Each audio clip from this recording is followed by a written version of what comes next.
here, I feel like I can say I accomplished that today.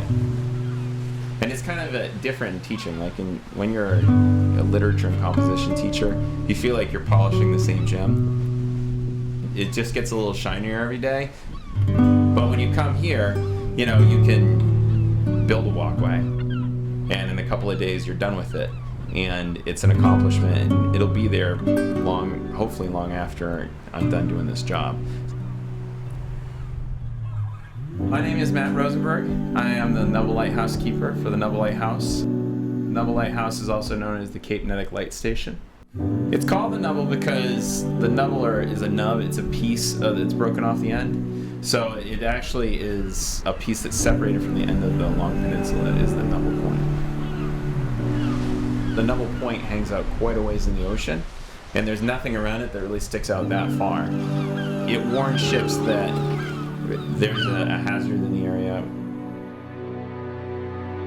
In the course of my day, usually I start out by picking up the park and making sure that it's ready for visitors for the day. And then I move on over to the island. I row across the 100 feet or so of water, depending on the tide. Come across and then start to work on different projects. The most common thing I do is mow the lawn, because the lawn always grows here. It's like the last lawn in town that doesn't have irrigation to burn. And so it grows and grows and grows. So mowing the lawn is a once a week, sometimes twice a week job. It takes about 6.5 hours if you don't have to bag it. It takes about 8 if you do. On days that I don't mow, there's a lot of maintenance tasks to be done. Like I do a little bit of light carpentry, upkeep on the house. It's built in 1879, so everything's breaking off, falling off. I do a lot of replacement of metal parts because they just rust to pieces. Hinges fall off the doors, and if you don't keep up with that stuff, then pretty soon you can't keep the doors closed anymore. Summertime, it's like 40 hours a week, and I feel like I could probably do more than that. I always have things on my list when I leave at the end of the week that I didn't get accomplished.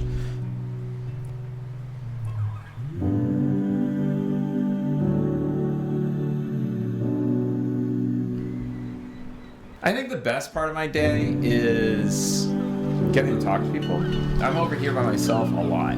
Usually when I hit the rocks on the other side with my boat, there's always somebody who's here to ask me a question. And a lot of times I think they just want to ask you a question because they want to talk to you and just know about like what it's like over here and that kind of thing. My kids think it's awesome. Like my 8-year-old, wherever we go, he asks people if they want my autograph because I'm the lighthouse keeper.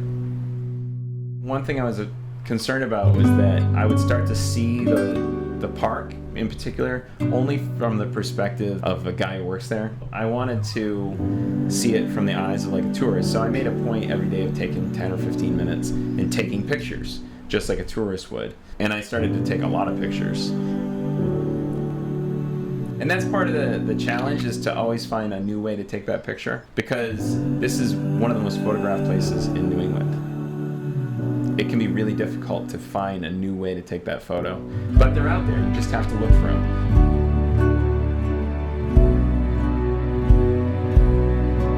I think it's such a popular lighthouse.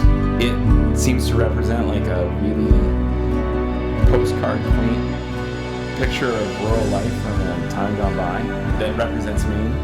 It's Victorian style, and it has gingerbreading around the eaves, and it has a lot of fancy details. And so I think that people look at this and they try to imagine what it would be like if they lived here. Everybody kind of imagines what it would be like if they were in that role like 100 years ago.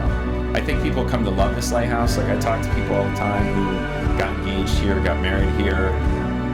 People who want their ashes spread here. People develop like a bond with it that they don't often do with place, especially a place that they can't go. If people could come here, I think it would be less magical. So close that you can see it in detail, but just far enough away that you can't go there, makes people love it because they can't quite get it. It's so enjoyable to do that I could see doing it for a long, long time. I can see how the previous lighthouse keeper did it for so long. It's the kind of job that you would hate to leave.